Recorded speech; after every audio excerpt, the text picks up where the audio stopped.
Okay mga ka-nicktech, may gagawin tayo ngayon. Kakaiba naman to. Mag-repack tayo ng battery ng mga drill. I-convert natin kasi maliit yung lagayan nyo. Mas gagawin natin siyang 14 volts o 16 volts para mas malakas. nicktech.ph. Kailangan natin pambutas yung ang tawag dito, strip wire, socket para sa charging BMS 4S BMS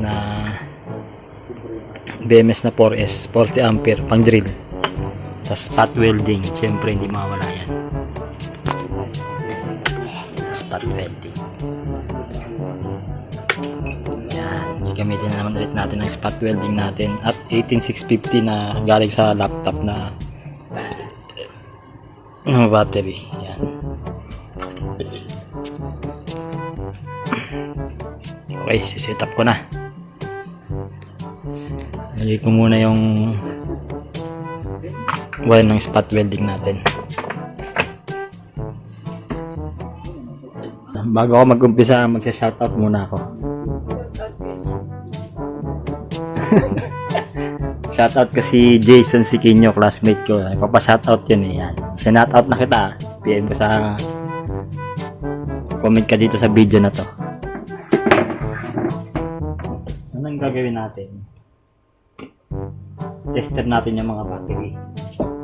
Kasi sinarge ko yan, tinurcharge ko yan. Tapos mga isang buwan, tinabi ko lang yan dyan. Kapag hindi nagbago yung voltahe o nabumaba, good yun. Check natin. Para mas maganda yung battery may lagay natin sa drill. Okay to, good to. 4.2. Okay din. Maganda ng mga kulay orange. Kulay, ano kulay ito? Pink. Samsung ata itong ganito. Samsung battery. Halos good lahat. Mamimili na lang ako dito kung anong lalagay ko.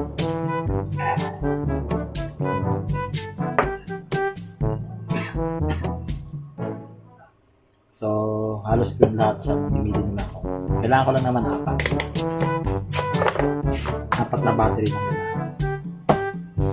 Pili tayo ng medyo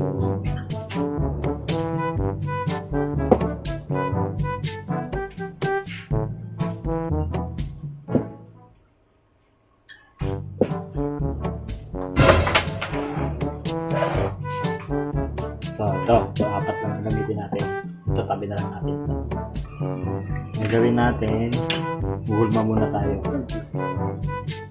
Pasok dito sa ating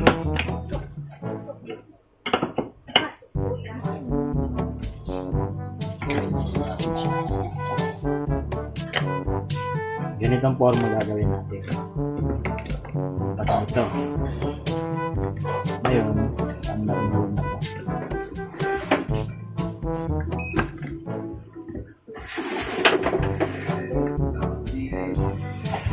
Para natin ang masking tape.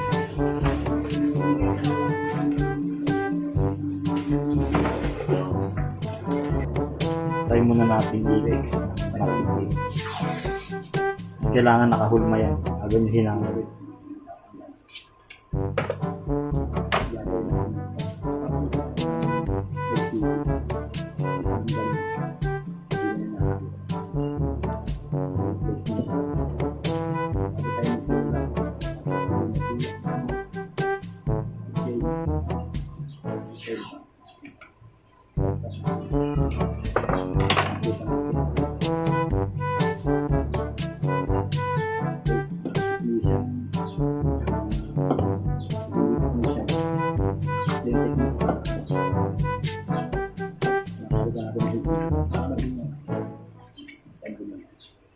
Basta masasarado nyo.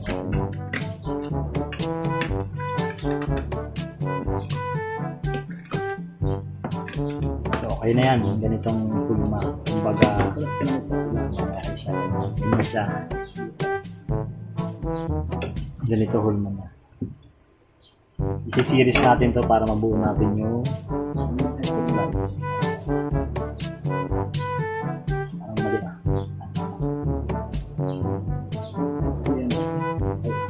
Ito gagawin natin. Isi-series muna natin.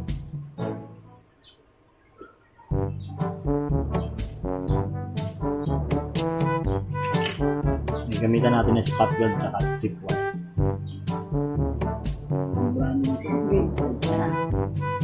Iyon ko muna, then isiset ko yung lakas ng pagka-spark niya. Ito yun. 1, 2, 3, sagad natin. 4, 5 yan. 5 blink, okay na yan. Para dito sa battery na to.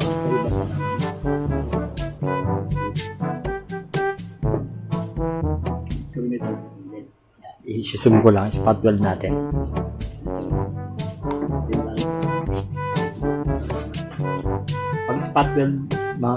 Pag spotweld nito, kailangan hindi nyo na i-diin.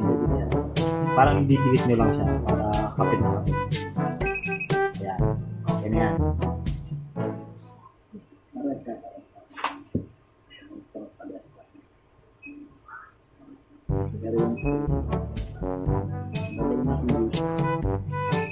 Ayan, basta okay na yan. Kailangan nyo rin tadtadin yung pagka-spot niya para hindi masira yung bagay. Ganyan. Napalakas pero okay. Hindi dumikit siguro sa metal. Plastic yung diligitan. Yan ang spot.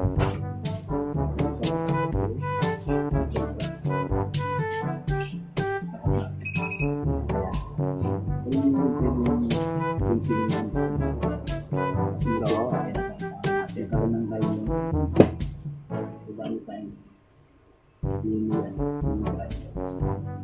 series connection tayo. Okay, magkakamali yan. Magkaano yan. Dapat pag-spot mo. Sundan yung pagka-series mo. Dito tayo magsisimula ng positive, negative. Positive, negative, papunta dito. Ito. Naman tayo ngayon.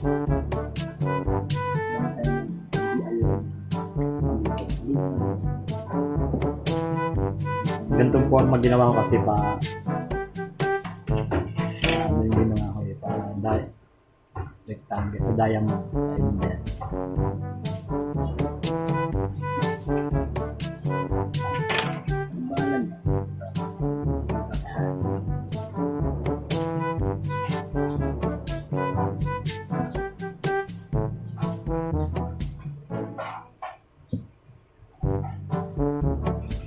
S yung binibuild natin.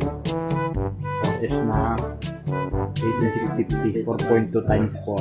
Ayan ang maging voltage.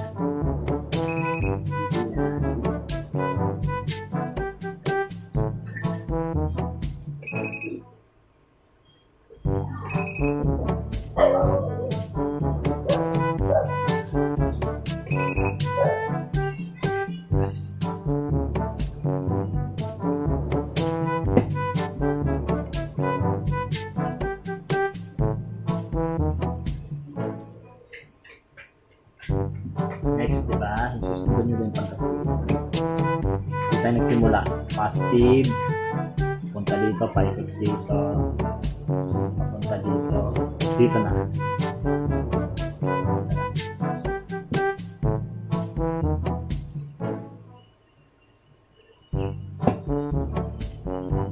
Okay, magkakamali dito guys. Baka spark yan. Malakas pa naman ng 18650.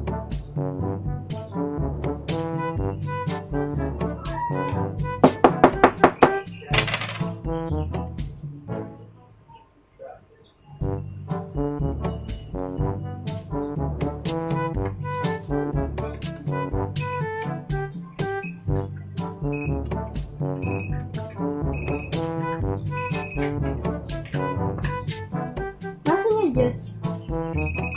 Nasaan ito? Look! Look!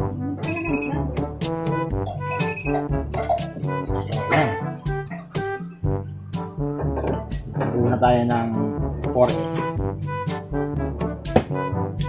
Test natin ngayon yung voltage niya.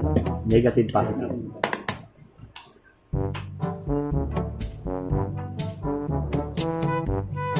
16 volts. Ayan, malakas masyado yan.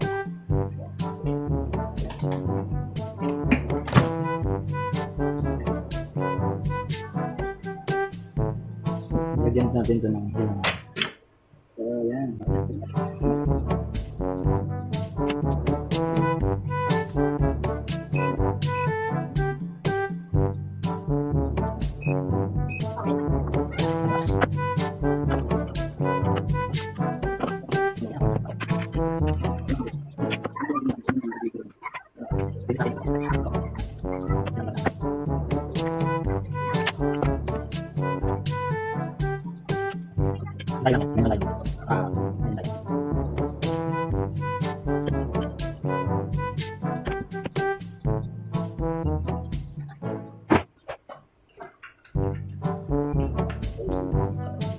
Gagamitan natin ng pambalot para magandang tingnan yung battery natin.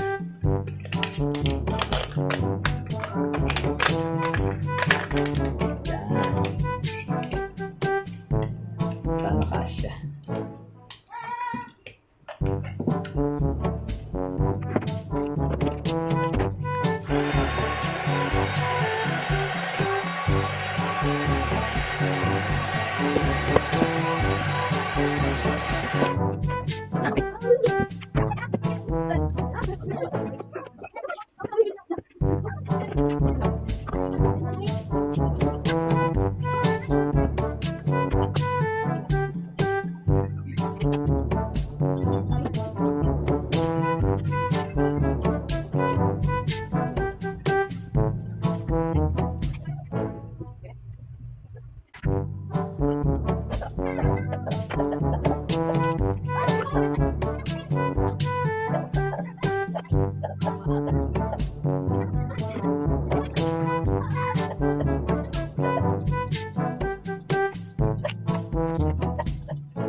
So ayan, nabuo na natin yung nakabit na natin yung BMS. Test natin kung may voltahe.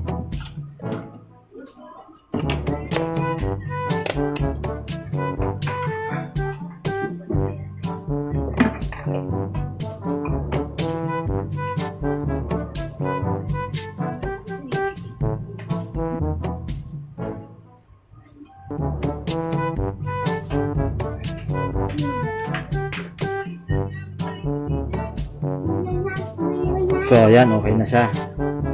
May 16 volts na sa BMS. Test natin ngayon sa drill bago natin i-fix.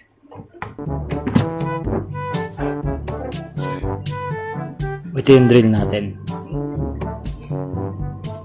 Test muna natin kung ubra.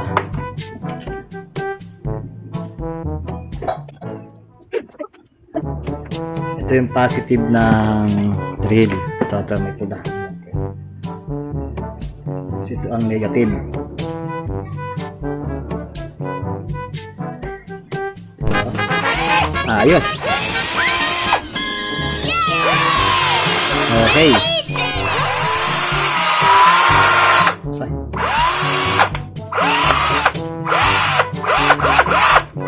Aray, hirap pigilan. Lakas. So, ayan na. Ayan na siya. Lakas. Tignan natin kung umiinit. Check natin kung umiinit yung BMS pag matagal nakabukas. So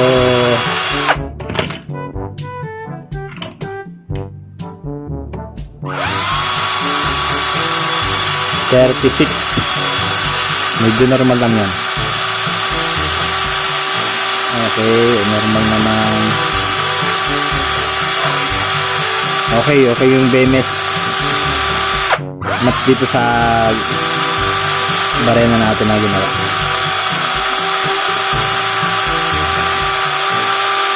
Tawal, okay naman.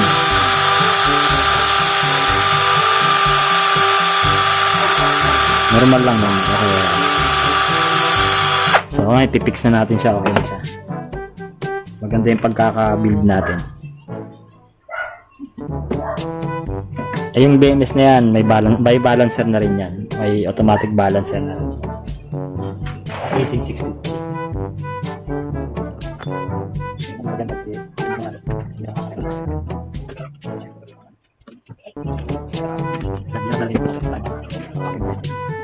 So, ayan lang. Ayan lang.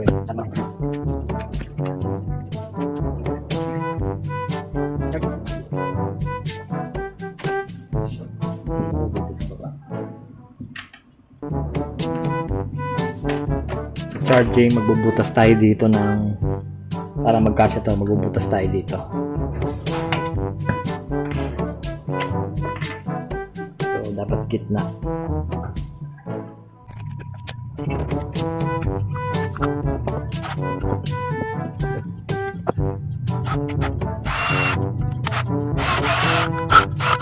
Nice na kayo.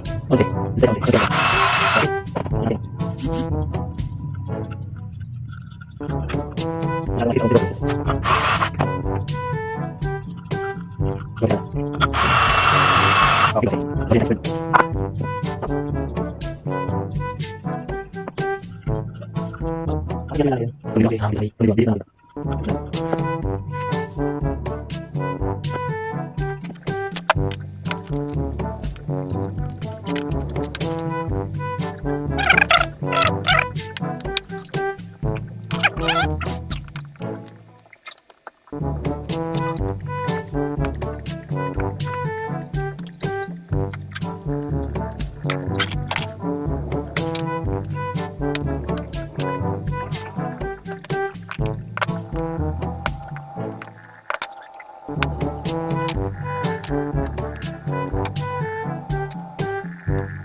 Yung connector kasi nito wala na bigay lang sa akin to eh, kaya nakarekta muna.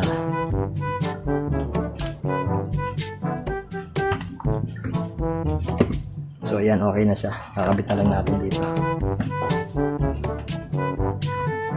Kaya nilagyan ko na ng charging para hindi na tinatanggal.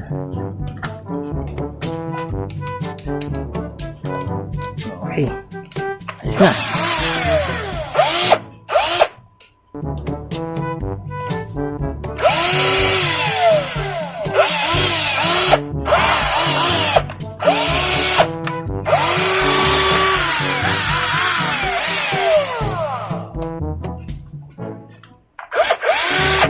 Ayos.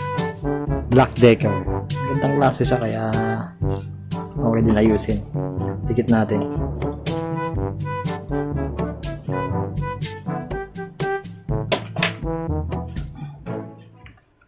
12 volts siya yun. Ginawa ko ng 16 volts para mas malakas.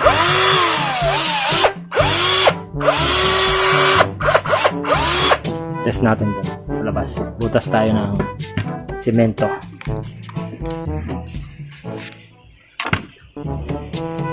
Yan na. Videoan mo nga ako.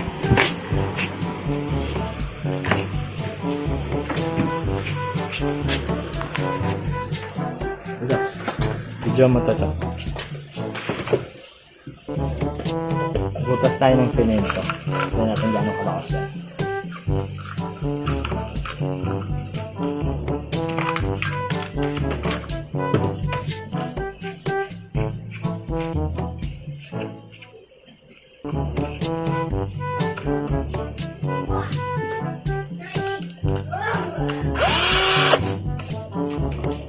Hindi mo ako.